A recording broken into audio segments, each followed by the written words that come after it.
Services అందిస్తున్నాను. So as a neurosurgeon మేము brain, వెన్నెముక, స్పైన్ అండ్ వెన్నుపాము, స్పైనల్ కార్డ్, నరాలకు సంబంధించిన సర్జికల్ ట్రీట్మెంట్స్ని అందిస్తాము.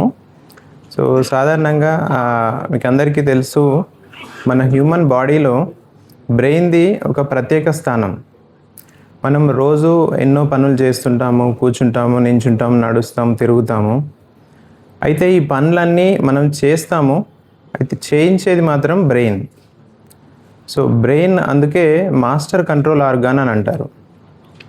సో అలాంటప్పుడు బ్రెయిన్కి ఏదైనా ప్రాబ్లం ఎరైజ్ అయినప్పుడు, అంటే బ్రెయిన్లో ఏదైనా సమస్య తలెత్తినప్పుడు అది డెఫినెట్గా మన బాడీ మొత్తాన్ని ఎఫెక్ట్ చేస్తుంది అనే దాంట్లో అతిశయోక్తి ఏం లేదు. సో అలాంటి బ్రెయిన్కి సంబంధించిన సమస్యల్లో మెయిన్గా మనం అందరూ తెలుసు, బ్రెయిన్ స్ట్రోక్ అంటారు. బ్రెయిన్లో సర్క్యులేషన్ బ్లాక్ అవడానికి సంబంధించి, నెక్స్ట్ యాక్సిడెంట్స్లో బ్రెయిన్ ఇంజురీస్ అట్లాంటివి జరగడం కానీ. సో ఇంకొక ఇంపార్టెంట్ థింగ్ ఏంటంటే బ్రెయిన్ ట్యూమర్స్. సో ఈ బ్రెయిన్ ట్యూమర్స్ చాలా ఈ రోజుల్లో చాలా ఇంపార్టెంట్గా మనము భావిస్తున్నాము. ఎందుకంటే సో ఈ మధ్యకాలంలో బ్రెయిన్ ట్యూమర్స్ మేము ఎక్కువగా చూస్తున్నాం. మేబీ మారిన జీవనశైలి కావచ్చు, ఆహారపు అలవాట్లు కావచ్చు, పొల్యూషన్ కావచ్చు, ఇవన్నిటి వల్ల కావచ్చు బ్రెయిన్ ట్యూమర్స్ ఎక్కువగా డయాగ్నోజ్ అవ్వడం, తరచుగా బ్రెయిన్ ట్యూమర్ పేషెంట్స్ రావడం మనం రెగ్యులర్గా హాస్పిటల్ సెటప్లో మేము యాజ్ ఎ న్యూరో సర్జన్గా చూస్తున్నాం.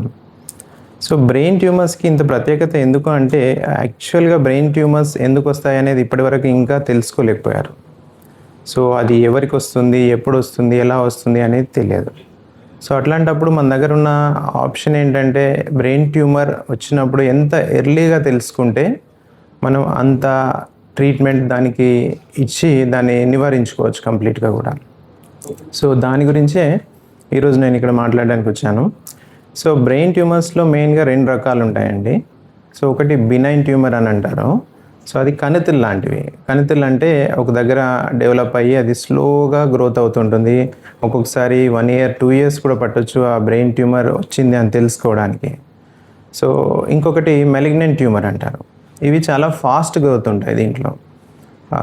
Over a period of 1 or 2 months, నెలల లోపలే చాలా పెద్ద సైజులో పెరిగి, సో దానివల్ల కొన్ని లక్షణాలు రావడం, ఆ లక్షణాలతో మనం పేషెంట్ మన దగ్గర రావడం, టెస్ట్ చేసి చూసినప్పుడు ట్యూమర్ అనేది బయటపడుతుంది. సో ఇట్లా ఈ 2 రకాల ట్యూమర్స్లో బినైన్ ట్యూమర్స్కి ప్రోగ్నోసిస్ అంటే కొంత బాగుంటుంది.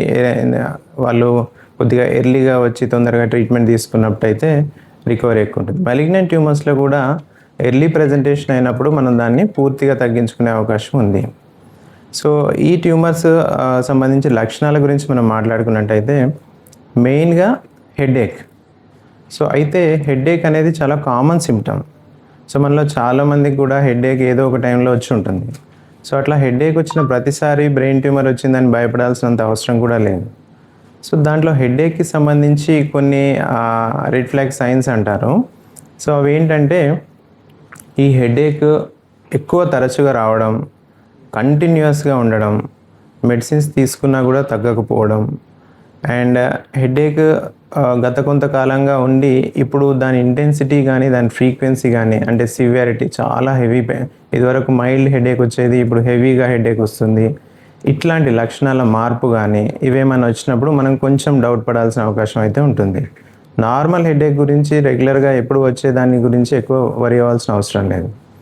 సో హెడేక్తో పాటు ఇంకా కొన్ని లక్షణాలు ఏంటంటే లోకలైజింగ్ సైన్స్ అంటాము.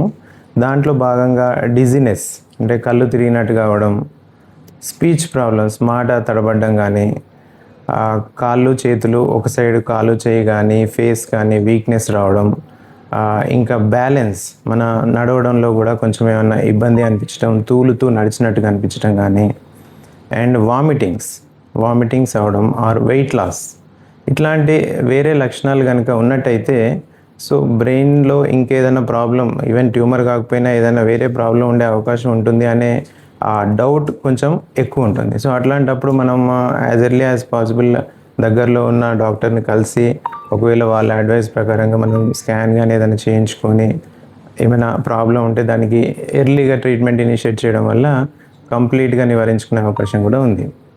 సో ఇలాంటి విషయంగా మనం మాట్లాడేటప్పుడు మనం ఈరోజు మన ముందు ఉన్నారు హరిలాల్ గారు. ఈ కేమ్ టు అస్, మా దగ్గరికి వచ్చారు తను. సో ఏంటంటే గత 2 months నుంచి headache, especially headache and weight, walking difficulty, అంటే నడవడము కష్టం కావడం, డిజీనెస్ రావడం అండ్ వామిటింగ్ సిమ్టమ్స్తో మా దగ్గర రావడం జరిగింది. తనకు ఈ సిమ్టమ్స్ అన్నీ చూసి తను ఎగ్జామిన్ చేసిన తర్వాత సో స్కాన్ చేయించి మనం చూసినప్పుడు బ్రెయిన్ ట్యూమర్ అనేది మనం డయాగ్నోజ్ చేయగలిగాము. సో ఈ ట్యూమర్ ప్రత్యేకత ఏంటంటే, అంటే రేర్ ట్యూమర్ ఇది. ఎలా అంటే బ్రెయిన్లో మనకు పెద్ద మెదడు, చిన్న మెదడు అని ఉంటుంది. ఈ చిన్న మెదడు భాగంలో కణుతులు అనేవి కొంచెం కాంప్లెక్స్ ఉంటాయి. ఎందుకంటే చిన్న మెదడు దగ్గర చాలా చిన్న ప్లేస్ ఉంటుంది. అందులో ట్యూమర్ వచ్చినప్పుడు పక్కనున్న నరాలు అవన్నీ ఒత్తిడి వల్ల వాటి మీద వాటి పనితీరు అనేది ఎఫెక్ట్ అయ్యే అవకాశాలు చాలా ఎక్కువ ఉన్నాయి. అలాగే బ్రెయిన్ స్టెమ్ అనేది, సో మనం వైటల్ స్ట్రక్చర్స్ అంటాం, మన హార్ట్ కానీ లంగ్స్కి కానీ సంబంధించిన నరాలు ఉండే ప్లేస్ అది. సో ఆ ప్లేస్ని కూడా కంప్రెషన్ చేయడం వల్ల సో ఈ పోస్టీరియర్ ఫోసా సెరిబెల్లార్ ట్యూమర్ అనేది చాలా రేర్ అండ్ చాలా కాంప్లెక్స్ ట్యూమర్ మెయిన్గా. సో ఇట్లాంటి ప్లేస్లో ట్యూమర్ రావడం అనేది కొంచెం కష్టతరమైన ప్రాబ్లం అనమాట. సో అలాంటప్పుడు మేము ఎక్కువగా లేట్ చేయకుండా వెంటనే తనకు ఎక్స్ప్లెయిన్ చేయడం జరిగింది. ఇలా మీకు ఉందండి హర్లాల్ గారు ప్రాబ్లం, సో దీనికి సర్జరీ చేయాల్సిందే. సర్జరీ చేసి మనం ట్యూమర్ను తొలగించడం వల్ల మనకు రికవరీ అనేది కొంచెం తొందరగా అయ్యే అవకాశాలు ఉంటాయని ఆ ట్యూమర్ సర్జరీ కూడా చేయడం జరిగింది. సో ఇట్లాంటి surgeries, especially brain tumour surgeries, బ్రెయిన్కి సంబంధించిన వేరే సర్జరీస్ కూడా చేసేటప్పుడు మనకు టెక్నాలజీ అనేది చాలా వాడుకోవాల్సి వస్తుందండి. ఎందుకంటే బ్రెయిన్ చాలా ప్రీషియస్. చిన్న పార్ట్లో కూడా ఎన్నో వందలు, వేలు, లక్షల నరాలు ఉంటాయి ఒక చిన్న భాగంలో.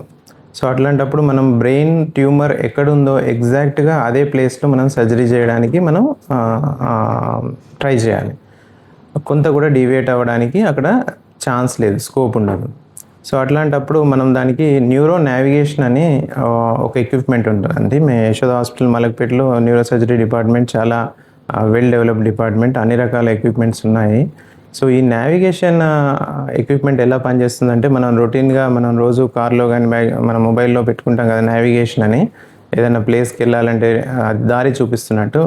సో ఈ ఎక్విప్మెంట్ ద్వారా మనం స్కాన్ ఫీడ్ చేసినప్పుడు ఈ నావిగేషన్ ఎక్విప్మెంట్ మనకు ఆ ట్యూమర్ ఎగ్జాక్ట్లీ ఎక్కడ ఉందో మనల్ని అక్కడికి తీసుకెళ్తుంది. సో దానివల్ల పక్కనున్న బ్రెయిన్ని ఏమాత్రం డిస్టర్బ్ చేయకుండా మనం ఓన్లీ ట్యూమర్ మీదనే కాన్సన్ట్రేట్ చేసి ట్యూమర్ సర్జరీ చేయడానికి అవకాశం ఉంటుంది.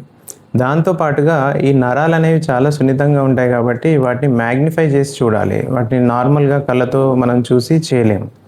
సో దాని గురించి operating microscope, high end operating మైక్రోస్కోప్ని యూజ్ చేసి ఈ ట్యూమర్ని తక్కువ బ్లీడింగ్తో, ఎక్కువగా బ్లడ్ లాస్ కూడా జరగకుండా సర్జరీ, ఆల్మోస్ట్ 5-6 గంటల సర్జరీ, ఎక్కువ బ్లడ్ లాస్ లేకుండా నిదానంగా మైక్రోస్కోపిక్ పద్ధతుల ద్వారా చేయడం జరిగింది.